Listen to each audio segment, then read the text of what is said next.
एक नवं नातं.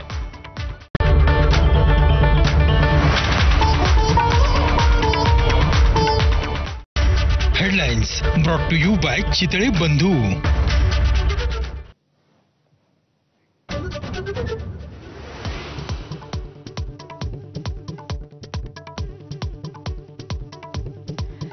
महिलांना बसच्या तिकीट दरात 50% सवलत दिल्यामुळे एसटी महामंडळाला रोज 3 कोटींचा फटका. परिवहन मंत्र्यांनीच बोलून दाखवलं वास्तव.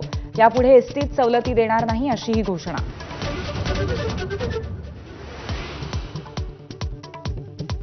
वोहरा समितीचा अहवाल केंद्रीय गृह खात्याच्या रेकॉर्डवरनं गायब झाल्याचा संशय. अहवालात राजकीय नेते आणि अंडरवर्ल्ड यांच्या संबंधांवर भाष्य. माहिती उपलब्ध नसल्याचं धक्कादायक उत्तर. माझाची एक्सक्लुझिव्ह माहिती.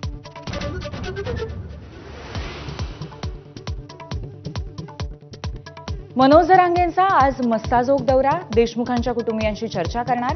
मस्साजोग ग्रामस्थांच्या आंदोलनाच्या पार्श्वभूमीवर जरांगेंची भेट.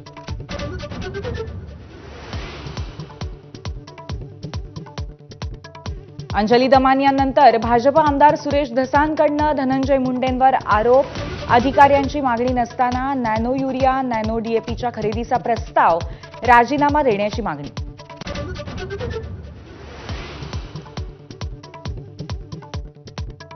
आरोपांच्या भोवऱ्यात अडकलेल्या धनंजय मुंडेंना बेल्स पाल्सी आजाराचं निदान. 2 मिनिटंही नीट बोलणं मुश्किल. ट्विट करत स्वतःच माहिती दिली.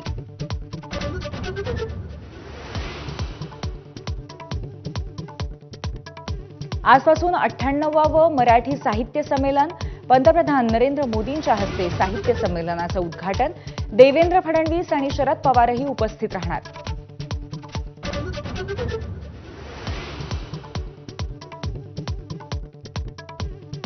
अल्पसंख्याकांचा दर्जा असलेल्या शाळा कॉलेजांनी मान्यतेसाठी नव्याने अर्ज करा. सरकारनं काढले आदेश. जुलै 2017 पूर्वीच्या शाळांना डिजिटल प्रमाणपत्र देण्याचे निर्देश.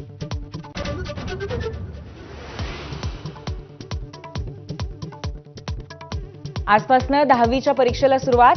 राज्यातील 16 लाख विद्यार्थी देणार परीक्षा. कॉपी रोखण्यासाठी भरारी पथकांची नियुक्ती.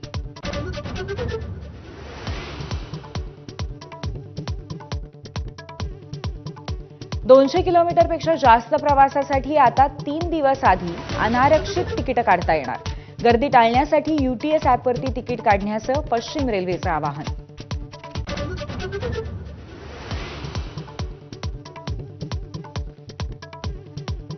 अमेरिकेचा 21 दशलक्ष डॉलर्सचा निवडणूक खर्च. भारताच्या नव्हे तर बांगलादेशच्या निवडणुकीवर. सत्यशोधनामध्ये आली नवी माहिती समोर. डोनाल्ड ट्रम्प आणि इलॉन मस्क यांनी चुकीच्या माहितीवरती केली धाडसी विधानं.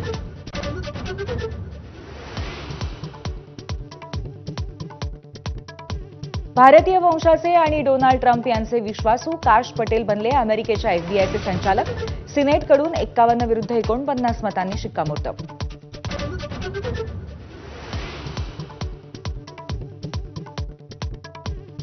रोहित सेनेची चॅम्पियन्स ट्रॉफीत विजयी सलामी.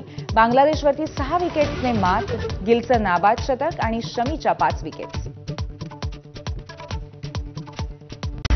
Headlines brought to you by Chitale बंधू.